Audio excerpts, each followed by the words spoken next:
Yuk kita kembali dalam talk show bersama BPJS Kesehatan Kabupaten Kudus. Nah, kami Rada nggak sendirian ya, Rada sudah ditemani dua tamu penting pagi hari ini. Saya sama dulu, selamat pagi Bapak Antonius Ferry Indrawan. Selamat pagi Mbak Riri. Iya. Selamat pagi pendengar Kang Mas Bayu Kabupaten Kudus. Iya, terima kasih kedatangannya ya Bapak Antonius selaku Kepala Bagian Perencanaan, Keuangan dan Pemeriksaan BPJS Kesehatan Kabupaten Kudus gitu ya. Iya betul. Sehat ya Pak ya? Alhamdulillah. Ya, orang BPJS harus sehat juga Harus dong. menjaga kualitas hidup. Nah, dan satu lagi ada Mbak Mahda, petugas pemeriksa KC Kudus. Selamat pagi Mbak Mahda. Selamat pagi Mbak Riris. Bisa kencang sedikit, lembut sekali Iya, suaranya. baik. Iya, sehat Selamat juga ya. pagi, sehat, alhamdulillah. Alhamdulillah. Nah, pagi ini kita akan bahas tentang pindah segmen ke pesertaan dulu ini. Kan sepertinya ada dua judul gitu ya Mbak Mahde ya. Pindah ke pesertaan, terus ingat tunggakan iuran JKN BPJS Kesehatan. Nah, ini latar belakangnya apa ini Mbak? Pindah biasanya kayak gitu, bisa dijelaskan Mbak Mahde? Baik, untuk peserta JKN ini kan kita ada beberapa segmen ya Mbak Riri. Dari yang peserta PBPU, masyarakat biasa mengenalnya peserta mandiri. Memang di kami penyebutannya PBPU. Lalu peserta PPU, penerima upah dari pegawai swasta atau bisa dari BUMN, BUMD, PPUPN. Lalu peserta PBI itu yang menerima bantuan iuran dari pemerintah. Biasanya itu peserta yang semula peserta mandiri kemudian beralih ke PPU, kemudian bekerja itu kan ditarik ke instansi atau PT ya, tempat bekerjanya ya Mbak. Banyak karyawan yang tidak menyadari bahwa masih memiliki tunggakan iuran. Jadi biasanya itu mengiranya kalau sudah ditarik ke PT, tunggakan kita yang lama tuh sudah dihapus, sudah diputihkan. Nah, padahal tidak, karena tagihan iuran itu bila belum diselesaikan masih melekat di kepesertaan tersebut, begitu. Jadi taunya masyarakat umum seperti itu ya, sudah nggak ada tunggakan, ternyata masih ada karena sudah terbiasa dibayarkan oleh PT gitu ya Mbak Mahda ya biasanya. Nah, kalau tadi sudah dijelaskan sama Mbak Mahda ya tentang pindah segmen kepesertaan, biasanya masyarakat bingung gitu kan ya. Nah, kalau tentang tunggakannya gimana Pak Antonius? Iya. Jadi yang disampaikan Mbak Mahda tadi ya mengenai peserta alih segmen, terutama PBPU Mandiri nih. Kita fokusnya ke PBPU Mandiri yang tadinya peserta mandiri mempunyai tunggakan itu tunggakannya itu masih melekat. Tadi sampaikan Mbak Magda, dia tidak hilang. Dia mau pindah ke segmen PBI, kemudian segmen ke pekerja penerima upah BUMN, kemudian BUMD itu tetap ada, tetap melekat. Jadi kami mengingatkan di sini mengingatkan kepada peserta untuk selalu ngecek kepesertaannya bahwa tunggakan itu masih ada, karena di dalam ketentuannya nih Perpres nomor 82 tahun 2018 pasal 20 ayat 1, di mana di situ disampaikan bahwa status kepesertaan dapat berubah ke segmen mana saja. Jadi kita tidak menghambat peserta itu berubah ke segmen mana saja, diperkenankan.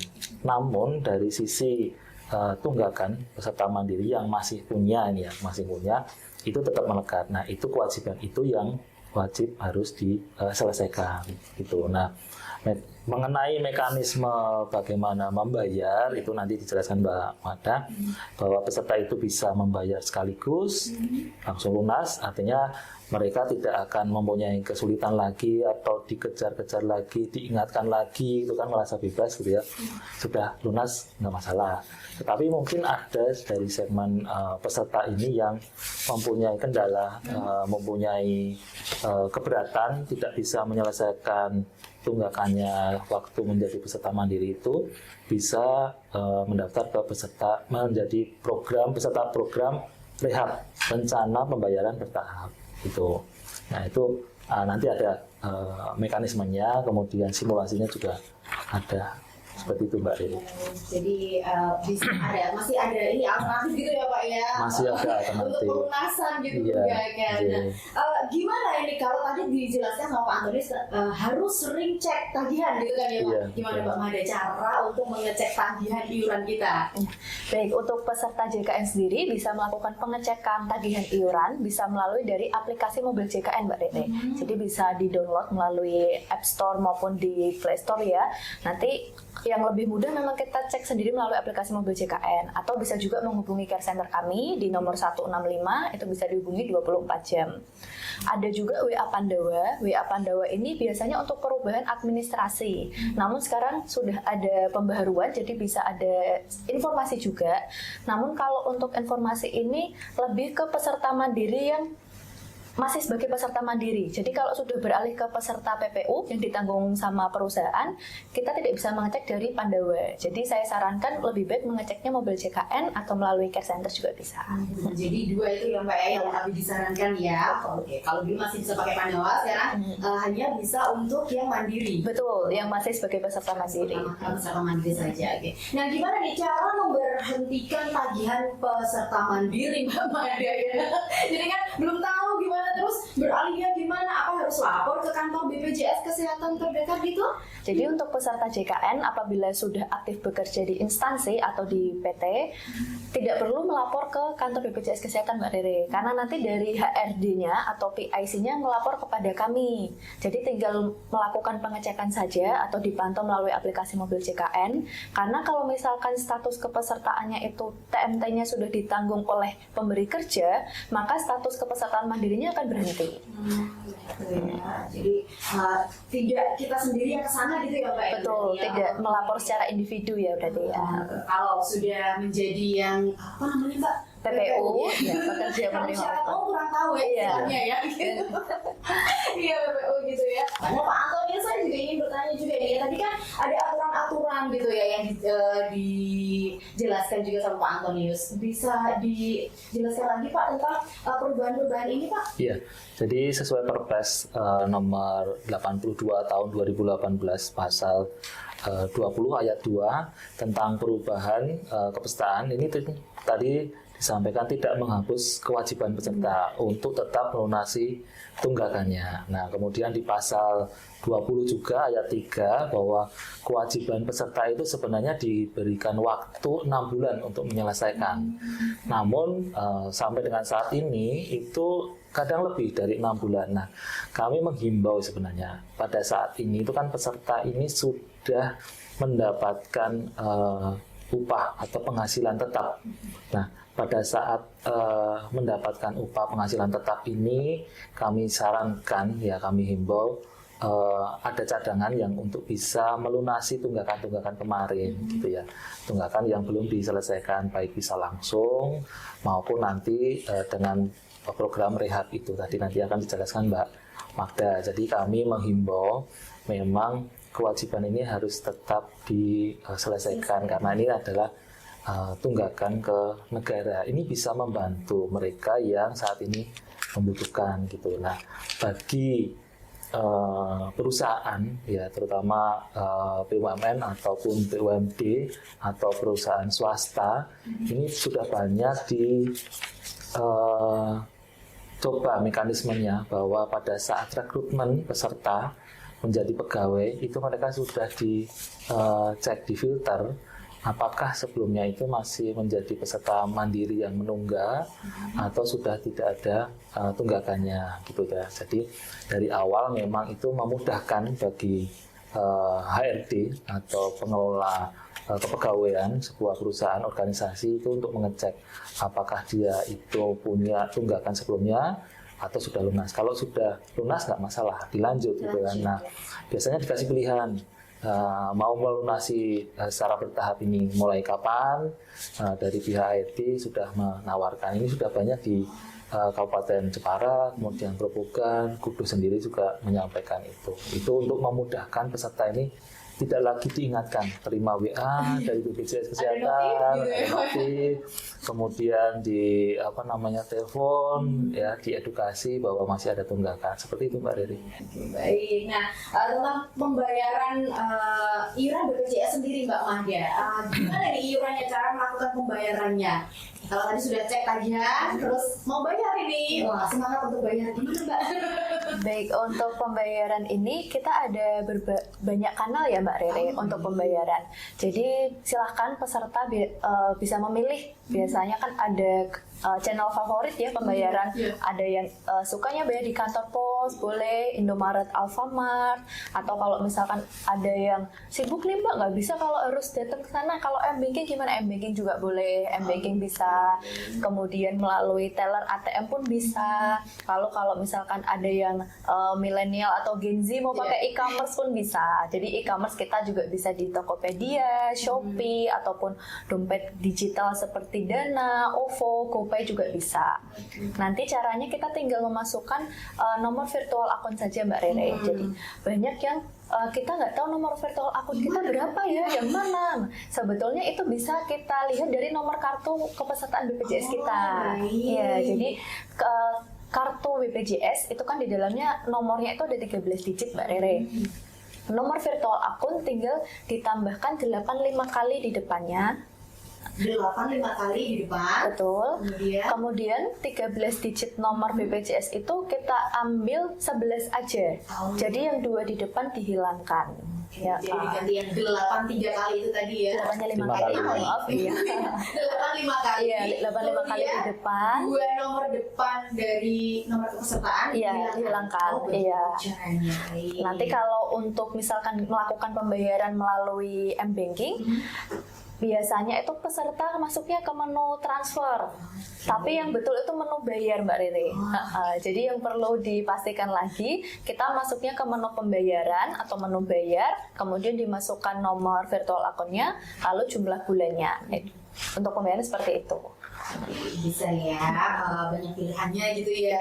Apalagi kalau pakai M-Banking kan mau bank apa aja. Iya, bank apa aja bisa. Baiklah. Nah, semakin mudah kita Mas Bayu untuk Anda. Nah, gimana? Sudah makin tahu kan? Tadi juga udah dikasih tahu caranya. Kalau lupa nomor kepesertaannya, cara virtual akunnya tadi. Gimana caranya? Ada 85 kali.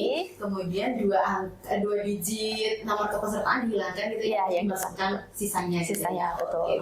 Semakin mudah ya. Oke, baiklah, semoga saja nggak ada yang nunggak lagi karena kan Amin. ini ya Pak, dijelaskan loh dengan cara yang mudah juga pembayaran, nggak harus datang ke kantor BPJS enggak gitu ya. Bahkan kalau pembayaran nggak bisa ke kantor BPJS nggak bisa ya, Bisa. nggak bisa loh ya. Jadi pakai ini aja ya, banking aja gitu ya, atau ke inilah yang supermarket minimarket bisa. Betul. Oke, baik. Nah, kalau mungkin pembayaran tunggakan tadi kan rehab gitu ya, bisa dicicilkan ya berarti? Iya, betul, bisa dicicil Mbak Rere. Jadi untuk Kang Mas Mbak Yu sekalian tidak perlu khawatir kalau misalkan tunggakannya nih lumayan besar nih, saya banyak kok, enggak mau Mbak kalau saya langsung bayar semuanya. Nah, kita sudah menawarkan solusi dari kami, kebetulan ada program rehab atau program cicilan. Jadi Kang Mas Mbak Yu sekalian bisa pembayarannya bertahap, tidak harus dibayar sekaligus semuanya. Untuk pendaftaran rehab ini sendiri, kita ada beberapa pilihan, bisa melalui aplikasi mobil JKN, datang langsung ke kantor, atau menelpon di call centernya 165 itu tadi. Begitu. Jadi itu juga pakai ini dulu, pendaftaran dulu ya Mbak, ini yang rehab? Betul, jadi harus ada pendaftarannya dulu Mbak Rere. Kalau misalkan kita belum melakukan pendaftaran cicilan, nanti kalau kita bayar langsung keakumulasi semua, jadi harus daftar cicilannya dulu. Jadi setelah itu nanti bisa di ini ya, pilih mungkin 3 bulan atau gimana gitu? Betul, jadi untuk yang program rehab atau cicilan ini, untuk peserta yang menunggaknya lebih dari 3 bulan, jadi 4 sampai dengan 24 bulan. Nanti untuk pembayaran bertahapnya bisa disesuaikan sendiri dengan kemampuan masing-masing. Kita mau memilih berapa kali, itu sudah ada simulasinya di aplikasi mobil JKN. Jadi kalau misalkan dari Kang Mas Mbak Yu tuh mau ngecek dulu kalau saya bayarnya 3 kali, jatuhnya berapa ya? Nah itu sudah ada nominalnya. Kalau misalkan kita belum mau lanjut nih, masih bisa di back dulu, terus kita coba ganti. Coba kalau 5 mungkin bisa lebih ringan, itu bisa. Nanti sudah dihitungkan dari sistem. Oh gitu ya, jadi semakin mudah juga ya. Bisa Tambahan, latihan Mbak. dulu. Ya. Jadi pembayarannya ini maksimal 12 kali. Maksimal 12 kali. Ya, maksimal 12 kali atau 12 bulan ya. Kalau rajin berturut-turut, Iya. ya kadang-kadang juga bolong-bolong ya kan. Berarti itu juga masih bisa bolong lagi ya Pak ya? Masih bisa bolong lagi kan. Baik. Jadi gitu. nggak selalu yang sudah masuk rehab itu kontinu gitu enggak ya? Iya. Jadi, oke. Nggak sesuai kondisi masing-masing Sesuai kondisi ya. Kadang-kadang seperti itu atau lupa. Kami menganggap positifnya adalah lupa mereka gitu ya. Ini ya enak juga ini. Saya dicicil boleh gitu ya. Kadang juga lupa untuk Iya. mencicilnya juga. Oke baiklah. Nah kalau tentang ini Mbak Mada, kalau ada pendaftaran, urutannya gimana nih caranya daftar program rehab gitu ya berarti ya? Baik, untuk cara pendaftaran program rehab, mungkin saya menjelaskan kalau yang dari aplikasi mobil JKN ya. Oke. Yang pertama kita harus udah install aplikasi mobil JKN-nya dulu, lalu kita registrasi atau pembuatan akun, Mbak. Nanti kalau pembuatan akunnya sudah berhasil, pilih menu lainnya, nanti ada menu banyak, dipilih yang program rehab, menu rehab. Di situ sudah ada menunya. Langsung Betul. ada menu rehab itu di situ. Nanti di situ kita tinggal memilih simulasi tagihannya mau berapa kali. Nah, mungkin sedikit tambahan kalau untuk peserta yang jumlah tagihannya itu sudah maksimal, sudah 24 bulan, itu tidak ada tagihan berjalan. Tapi kalau misalkan di bawah 24, nanti masih ada tagihan iur berjalan. Nah itu juga kita memberikan pilihan, mau dibayarkan sekaligus, dibayarkan 2 tahap atau 3 tahap. Jadi selama kita proses mencicil, kalau belum tagihan maksimal, itu masih jalan tagihan bulanannya itu Mbak. Iya, nah itu kita juga beri opsi kalau mau dibayar sekaligus boleh, mau 2 tahap atau 3 tahap. Jadi kita memang mengacu dari Perpres Mbak yang disampaikan Pak Ferry tadi, Perpres nomor 82 tahun 2018. Jadi kita menagih itu maksimal 24 bulan saja. Jadi kalau misalkan ada Kang Mas Mbak Yu yang misalkan pembayaran BPJS Mandirinya itu sudah 48 bulan atau 4 tahun tidak dibayarkan, itu tidak perlu khawatir karena yang kita tagih tagihan maksimal. Jadi tagihan 24 bulan saja. Jadi itu tadi lewat JKN ya Mbak ya? Lewat JKN. Ada syaratnya? Pakai apa mungkin? Syaratnya cuman mobil JKN aja. Install kan? Iya, install aja. Iya, Iya, install ke HP. install. Nah, setelah itu bisa dilihat di situ semua ada simulasinya. Baiklah. Nah, yang masih punya tunggakan tadi sudah dijelaskan banyak sama Mbak Mahda ya. Semakin mudah juga pembayarannya, bisa dicicil juga gitu ya. Aduh banyak sekali yang diberikan sama BPJS Kesehatan ya. Ayo jangan sampai enggak ya. Tapi nih ada juga nih yang bertanya, bahkan saya juga mau tanya gitu sama Pak Ferry ya. Ada keringanan nggak? Keringanan gitu nggak sih Pak yang bisa diberikan untuk melunasi tunggakan iuran? Kalau banyak Pak, misalnya tunggakannya lebih banyaknya Pak. Iya. Untuk keringanan tadi sudah disampaikan Mbak Magda. Bagi yang peserta itu ternyata menunggak lebih dari 2 tahun, 4 tahun, 5 tahun, itu memang kita sesuai ketentuannya hanya menagihkan 2 tahun saja gitu ya. Yang 3 tahun belakangan ya sudah kita ikhlaskan gitu ya. Tetapi kami tidak punya pemutihan, artinya tidak ada penghapusan tunggakan, terus kemudian hilang, lenyap gitu ya. Ini beda dengan yang program-program yang lain yang ada pemutihan tuh tidak. Kami tetap ada kewajiban dari peserta untuk melunasi sisa tunggakannya yang maksimal 2 tahun itu, gitu Mbak Riri. Itu sudah diberi keringanan sekali gitu ya, kalau mungkin Iya, ditambah. tunggakannya di lebih dari 2 tahun gitu ya Pak? Iya, dan tidak ada bunga juga. Jadi kami sudah sejak tahun 2015 tidak memberlakukan bunga ya. Jadi yang menunggak itu tidak ada bunga sama sekali. Kemudian tadi sudah ada pengurangan ya, keringanan pengurangan tagihan. Kemudian ada program pembayaran bertahap, itu sudah ada kemudahan juga. Kemudian yang perlu selesaikan. Nanti kalau misalkan ada rawat inap, nanti mungkin muncul denda. Kalau ada rawat inap, nanti akan dijelaskan belakangan sama Mbak Magda nanti. Ya. Nah, kalau statusnya kita mungkin Pak ya sebagai peserta penerima upah atau pekerja gitu ya, apakah tagihan peserta bukan penerima upah atau yang mandiri sebelumnya itu otomatis terhapus gitu Pak Ferry? Iya, itu tadi Mbak, tidak pernah terhapus gitu ya, sampai mereka benar-benar melunasi gitu ya, masih mengikut terus mau dipindah ke segmen apapun, menjadi PNS, menjadi P3K, menjadi THL, K2, itu kami tetap akan mengingatkan, mengedukasi bahwa masih memiliki tunggakan karena memang belum selesai gitu ya.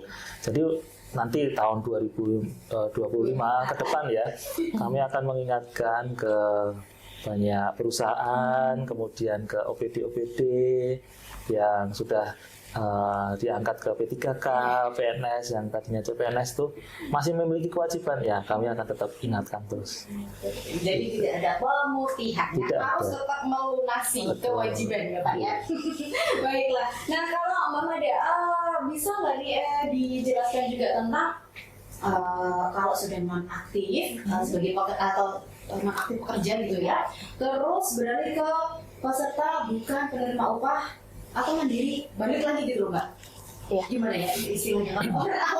Iya. Bisa kalau dikasih bahasa peserta bukan penerima upah gitu. Seringnya ini sih Mbak, peserta mengirai otomatis, otomatis berpindah ke mandiri lagi gitu ya. Jadi kalau di kami sistemnya tidak seperti itu ya Kang Mas Bayu sekalian. Jadi kalau misalkan kita sudah berhenti kerja atau kita resign, itu status kepesertaan akan nonaktif. Kalau kita sendiri tidak mendaftar ke mandiri lagi, ya akan nonaktif. Jadi tidak otomatis saya kembali ke mandiri lagi, enggak. Karena ketika melakukan pendaftaran peserta mandiri, itu ada inform consent yang harus dipahami oleh peserta sebelum mendaftar. Karena kan iurannya juga wajib dibayarkan ke pesertanya seumur hidup, jadi perlu ada persetujuan peserta di situ. Jadi kita tidak boleh asal langsung dialihkan, begitu sudah resign ini udah nonaktif kita kembalikan ke mandiri, tidak seperti itu. Jadi harus mendaftar, ada keinginan dari pesertanya untuk mendaftar kembali, gitu. Gitu ya. Nah, tahunya memang nanti beralih sendiri juga. Iya, banyak yang mengira otomatis, tapi ternyata harus kita mendaftar dulu, gitu.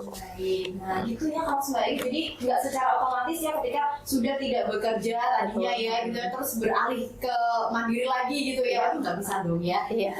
Oke baik, semoga semakin cerah gitu ya. Ini sudah dikasih pemahaman banyak banget sama Mbak Mada dan juga Mbak Ferry. Nah tapi ini ya, yang pengen tahu silakan Anda boleh bertanya. Kita tunggu ya di 434 900 dan juga 0858 0386 8788. Kalau Mbak Mada gimana nih? Tadi kan disampaikan juga harus tetap mendaftar lagi. Betul, pendaftaran ulang.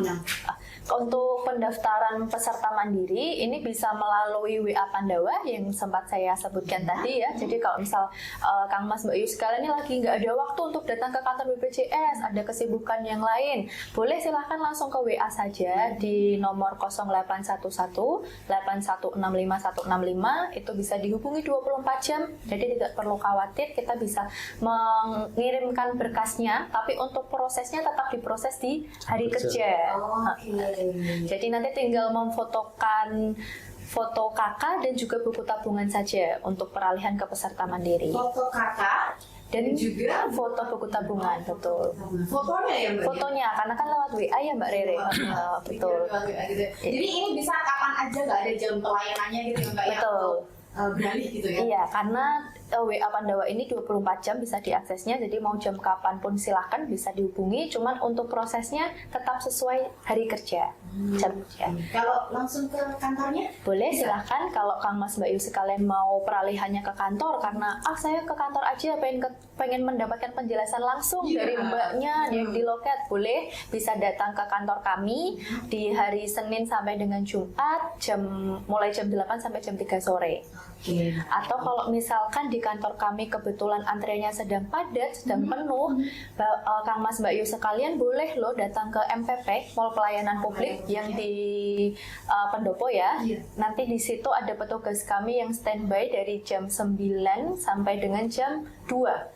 itu khusus hari Senin dan hari Kamis Mbak Rere. Senin dan Kamis di MPP. Betul, tapi untuk hari Jumat juga ada, cuman waktunya lebih pendek ya. Ya. Jam 11 sudah selesai pelayanannya kalau yang hari Jumat.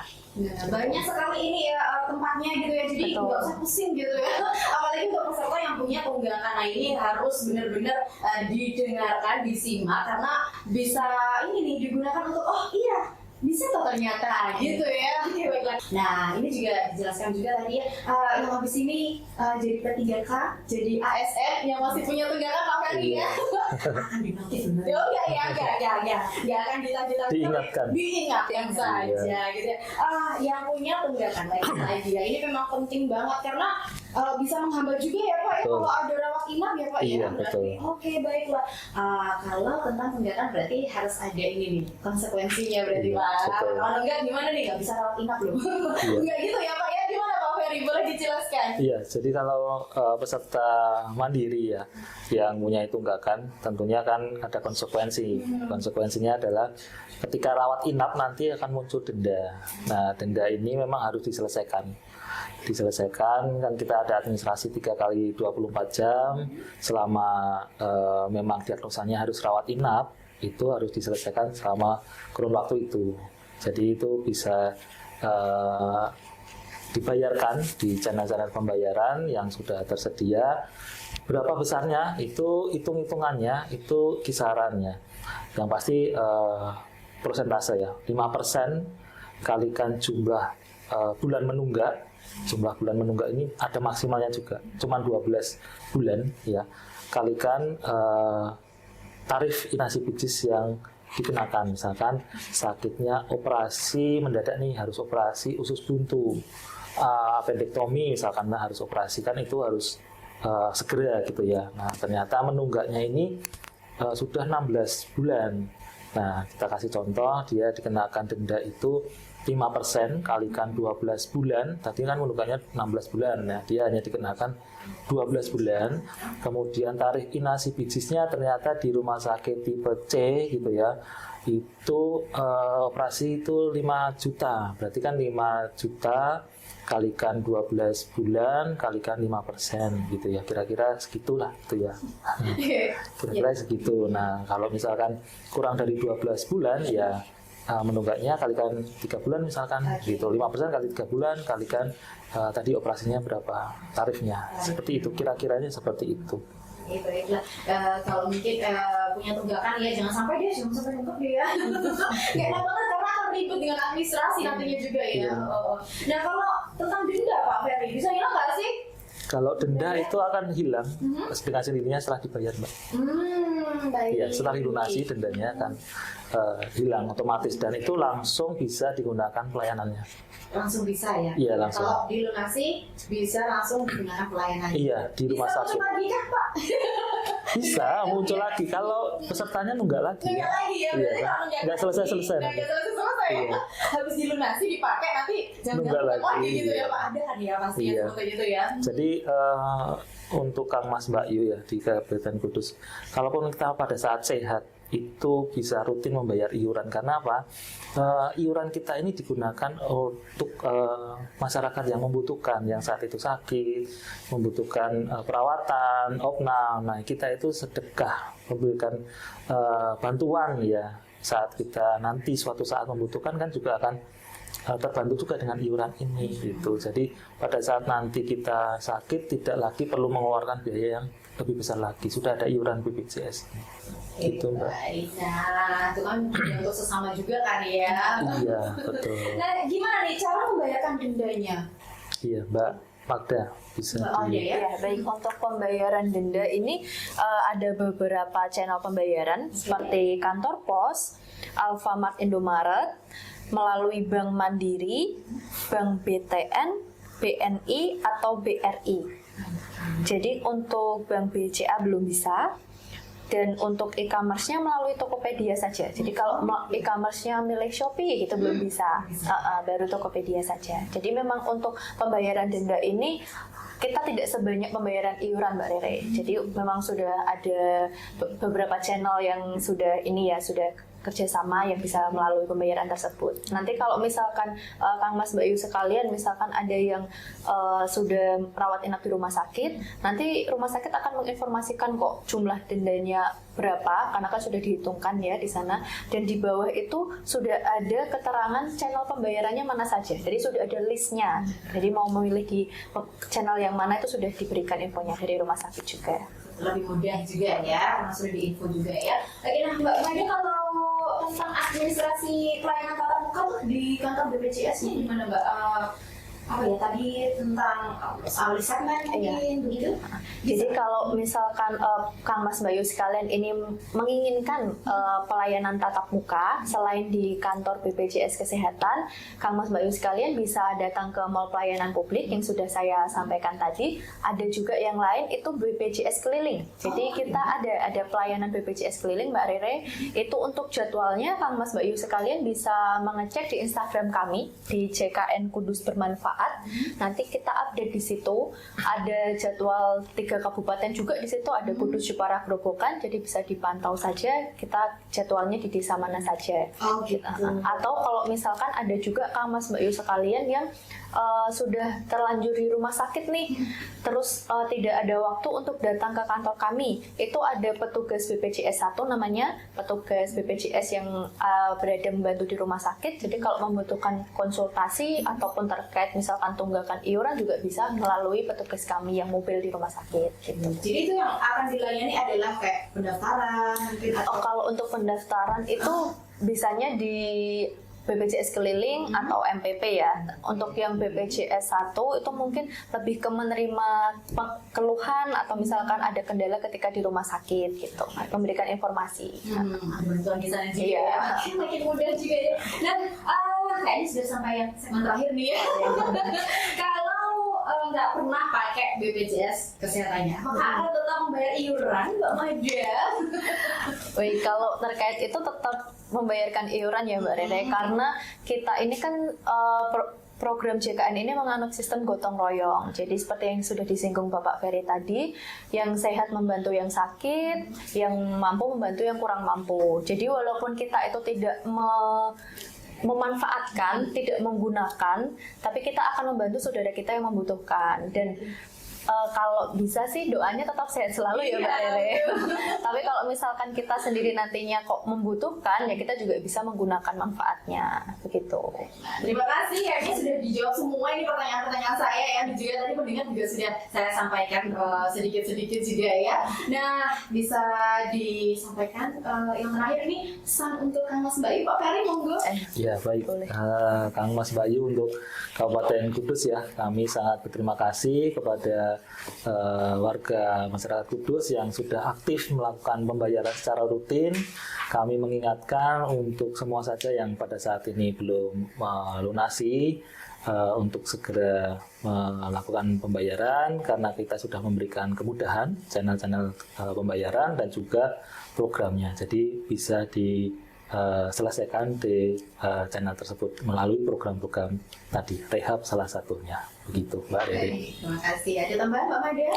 Mungkin tambahan sedikit Mbak Rere. Jadi untuk Kang Mas Bayu sekalian, terutama yang masih aktif bekerja, masih ditanggung PPU, kami menyarankan kalau bisa sih sambil mumpung masih ada pendapatan tetap ya setiap bulannya kita ada gaji dari PPU, kalau bisa diselesaikan daripada nanti ketika sudah resign atau sudah berhenti kerja lalu mau beralih ke mandiri itu langsung bayarnya penuh, udah nggak bisa dicicil lagi tuh. Jadi mumpung kita masih aktif bekerja, kalau masih ada tunggakan bisa diselesaikan sambil dicicil gitu Mbak Rere. Terima kasih Pak Ferry dan juga Mbak Mada. Terima kasih kembali ya di Radio Selat Kudus. Nah itu tadi Mas Bayu pembahasan kita tentang pindah segmen kepesertaannya tunggakan iuran JKN BPJS Kesehatan ya. Dan terima kasih saya sampaikan untuk narasumber kami. Semoga kita bisa ketemu lagi dengan keadaan sehat. Amin. Terima kasih. Demikian talk show kita bersama BPJS Kesehatan Cabang Kudus. Dan setelah ini bisa simak acara selanjutnya. Terima kasih perhatian Anda. Wassalamualaikum warahmatullahi wabarakatuh.